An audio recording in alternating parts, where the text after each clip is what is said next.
Folks, welcome back to the channel. I don't think this challenge needs much preamble or introduction. I'm going to be attempting to read as many books as I possibly can in a 50-hour time span. That is not going to be straight through because I do value my sleep, and going without sleep for 50 straight hours is not healthy. When I start the clock, it will run for 50 hours. That's why I have that caveat word of attempting. Once I start it, it's just gonna go however many books I can read through in that amount of time. So the first book I'm actually already almost 300 pages into, and that is Assassin's Quest by Robin Hobb, the first lady of fantasy herself. This is the third book in the Farseer trilogy. We discovered this trilogy earlier this year. I'm eating these books up as soon as I hit my trusty handy dandy timer. There's no turning back. Without further ado. Oh, let's go!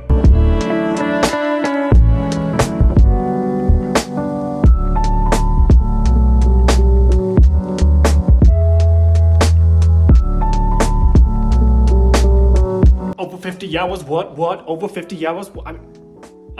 Sorry. Over 2 hours. We're 2 hours in.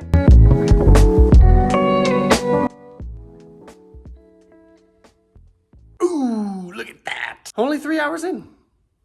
That's atrocious. But progress has been made. I think in those 3 hours I've read 154 pages. I'm mightily impressed with the Farseer trilogy. Robin Hobb is an absolute genius. I don't know, hers doesn't feel like this epic fantasy, which I don't know if that's what it's considered. It has this more classical feel to it of like a Tolkien, but of course not as much in-depth world building and history. I mean, you get that kind of in the chapter headings before each chapter really begins. I don't know, it's this really subtle, smooth building story. Now that I'm on the third book, holy crap, things have been set in motion from the first two novels. And I'm blown away at how she could do this slow burn buildup, and then when the dam bursts, the flood is unstoppable. There has been something happening to Fitz in every single chapter. This book is a nonstop thrill ride. Oh my goodness. And I'm over halfway.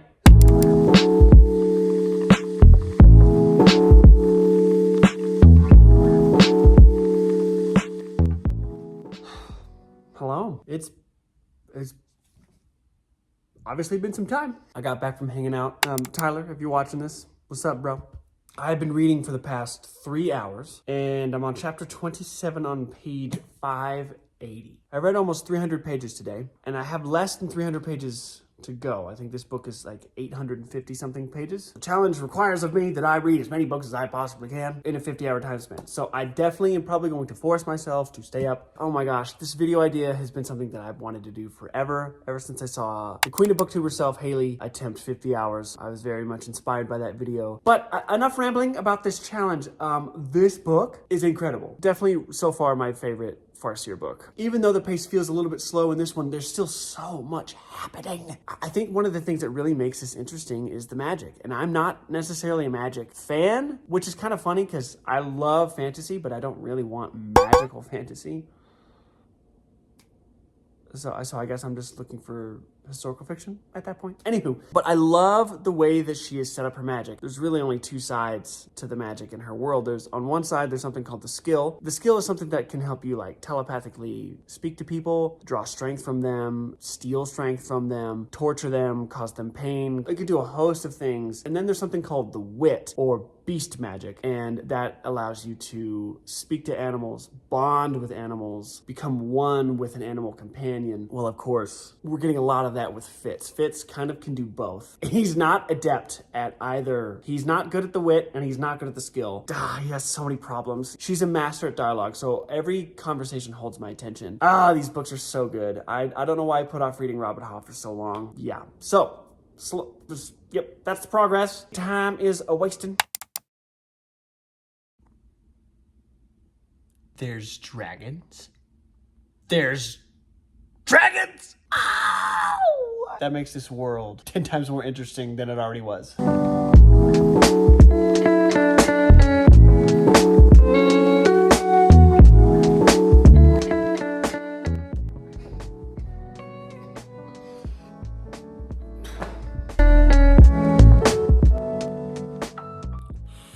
Man, that's a bit too specific to be suspicious. Bad part is, I don't know if I'm gonna find out the consequences of this conversation, if it's gonna be resolved in this book or gonna be resolved in another book.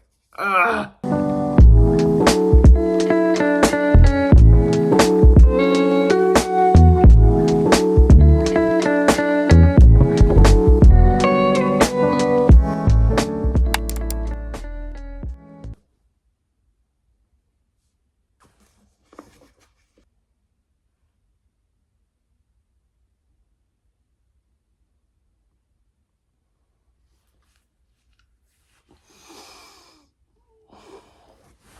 I've got this. Don't worry. I've got this.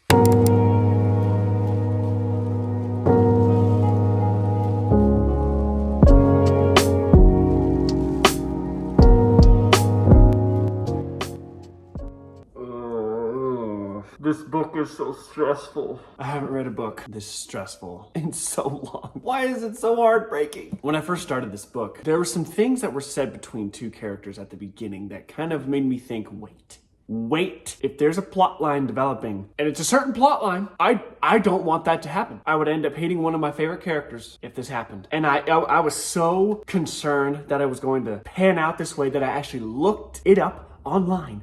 I looked up a spoiler to see if it happened. I learned something that, of course, was the opposite of what I wanted. And now reading it come to fruition, it's even worse than I thought. That broke my heart. Robin Hobb, you evil genius. Oh.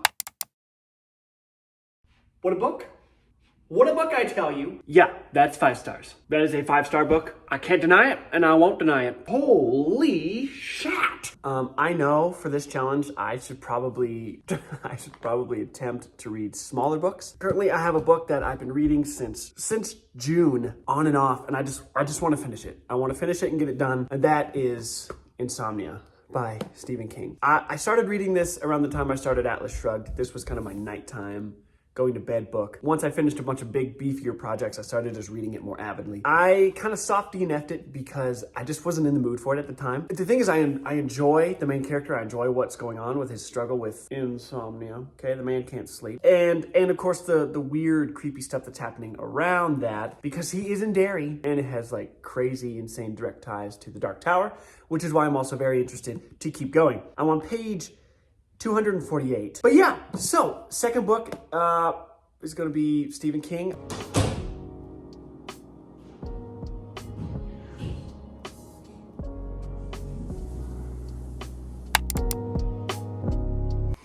All right, it's been a little bit, making some serious headway in Insomnia once again. I don't know why I put this book down. Stephen King, dude, he just has the prose, he has the storytelling ability to suck me back in every single time. I'm pretty sure I said I started on page 248. Well, now I'm on 325. Like, not that much has happened, truly, but in Stephen King fashion, it's all interesting. Always so fascinating to me. His character work is by far my favorite, just because of how he could take something that would be utterly boring in any other novel by any other author and make it entertaining to me. There's a man named Ralph Roberts who, his wife dies of cancer, and soon after he develops insomnia. And with each passing month, he keeps waking up earlier and earlier. But then there's the stuff that Ralph sees at night when he's the only one awake. He's seeing the supernatural side of things, and he's realizing that there's like a mean streak to this town. And of course, if you're familiar with Stephen King's works, any story set in Derry is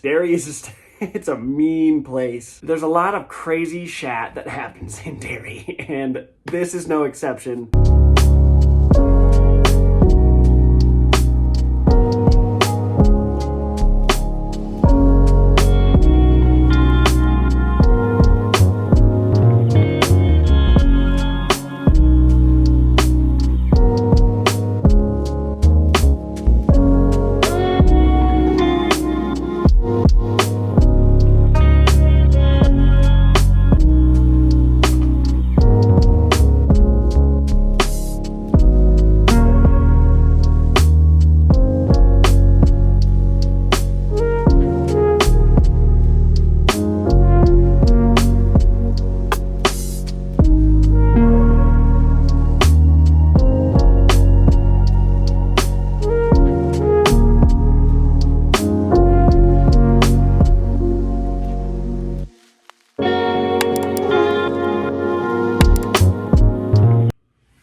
I still have a whole day left. I've read 200 pages since I started this book. It's still very interesting, and I'm invested, but ADHD is catching up with me, and I really don't feel like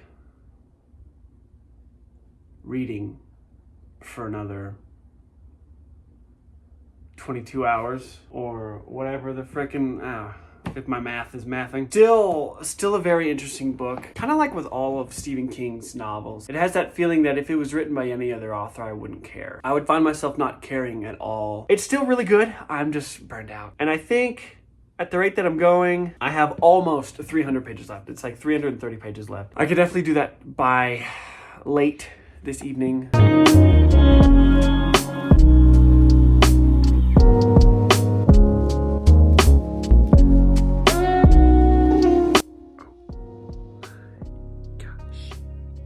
Connections of this book to The Dark Tower are so fun. It's crazy how one mind could have invented all of this. What a really, really cool reading experience with just one author.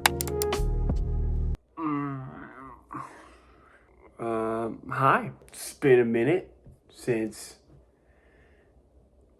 Yep. Okay. I'm not gonna lie to you. I fell asleep. I put the audiobook on, laid down, to read that way, immersion reading, and one thing led to another. I fell asleep, and when I recovered my senses, when I came back to myself, it'd been like 45 pages, so I didn't feel like going back. I didn't feel like going backwards at all. Anywho, I've been reading for the past few hours. I made it to the epilogue. The epilogue is 30 pages.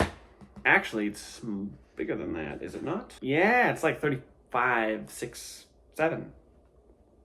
8 pages. And we're sitting at almost 18 hours in, so that's pretty cool.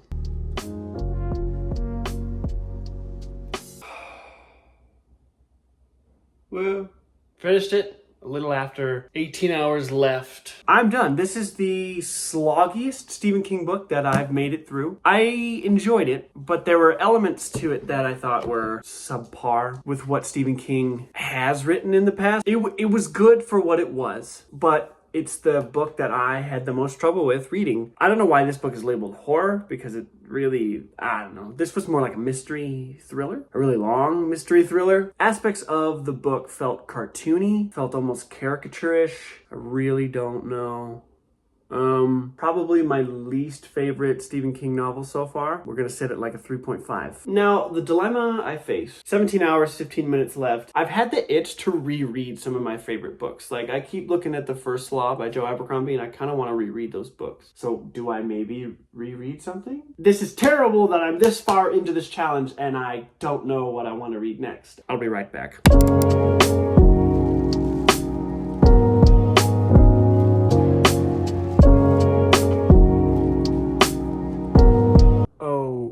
Oh, hey. How you doing? Yep, it's late. It is now 30 minutes till 1 in the morning. Yeah.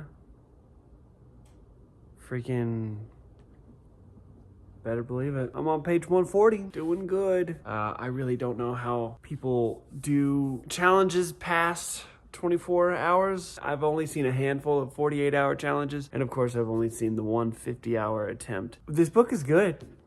So far, I really like his prose. How you guys doing? A lot of you guys are probably sleeping. Ashlyn's out of town right now. She's hanging out with some other YouTubers. Yeah.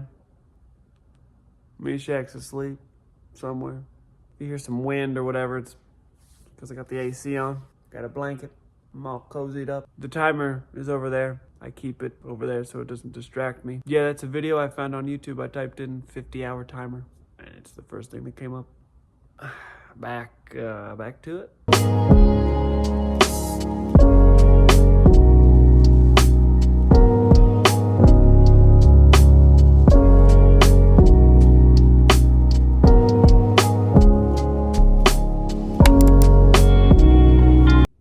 Hi.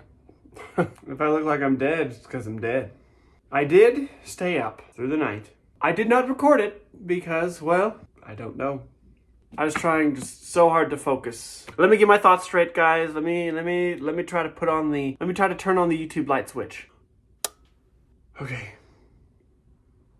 I did not film last night. I did not film from about 1 in the morning to, what time is it now? Like 9? I didn't film any of this because I was trying to just focus. Science fiction is not something that you want to just take lightly. It's never something that you want to just like, I'm reading it. Especially for a challenge like this. Oh my goodness. Hadrian, the main character, he's smuggled away from his home planet so he doesn't have to obey his father's wishes to become part of the Chantry, which is like the Spanish Inquisition in space. Stuff goes wrong and he wakes up on a foreign planet where he's not even heard of this planet. Never heard of this different ball of dirt in space. He cannot reveal his identity because people would want big money for him. But I'm gonna be honest.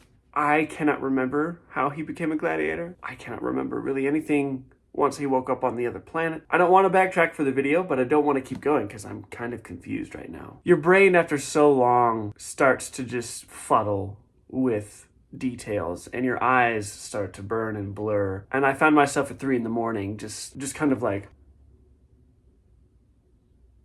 this is a fancy font. Oh my gosh, I forgot my timer's in there. I'm getting close to 6 hours left. I don't know whether to put a pause in this for right now because I'm not going to finish it, which of course is not necessarily my goal, but I also am so far along that I'm confused in some parts because my brain was having a blackout party inside my skull.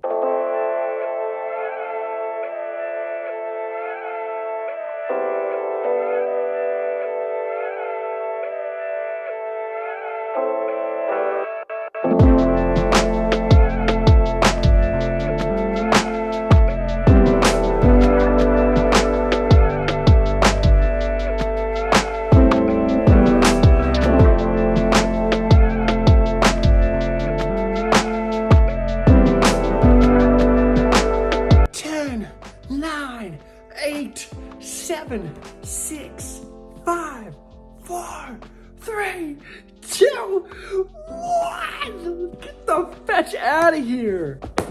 Oh, we did it. Oh my gosh. 50-hour challenge. Done. We're done. I have way more energy than I should right now. Honestly, I'm running on fake sugar. Not really. Does this have any? 5 grams added sugar. Wow. Oh my gosh. All right, recap. We finished 2 novels. We finished Assassin's Quest by Robin Hobb. 5 out of 5. Insanely good. One of the best endings to a trilogy I've read in a very long time. And then finished Insomnia. That book took me like 2 months to read. Saddens me that I didn't like that as much, but that just shows you that I'm not always Stephen King's the best, Stephen King's the man, he does everything better than everybody else. Generally, that is the case. But in this instance, I was not the biggest fan of Insomnia, 3.5 out of 5. And then Empire of Silence by Christopher Rocchio. Sun Eater, book 1, I think I'm like a little over 50%, probably somewhere between 50 and 60. I'm on page 333. I find myself reading this book incredibly slow. I heard that if you're a fan of Red Rising, that you'll be a fan of Sun Eater, which I could see. I think a better saying would be if you're a fan of Dune, you'd be a fan of Sun Eater. Or if you're like a fan of Orson Scott Card's Ender's series. This is if Dune and Ridley Scott's Gladiator had a baby. This is honestly what they would pop out. I'm excited to finish it, but it's not gonna be in this video. 50 hours, wow. Now I'm a free man. Now I can go do something. Now I can watch a TV show if I wanted. Possibilities are endless. Folks, thanks for sticking around. Again, I hope this wasn't too weird because I filmed all of this on my phone. Hopefully this works out. I am tired. I'm gonna go take myself the longest shower ever recorded in human history, and I will catch you in the next one. Bye.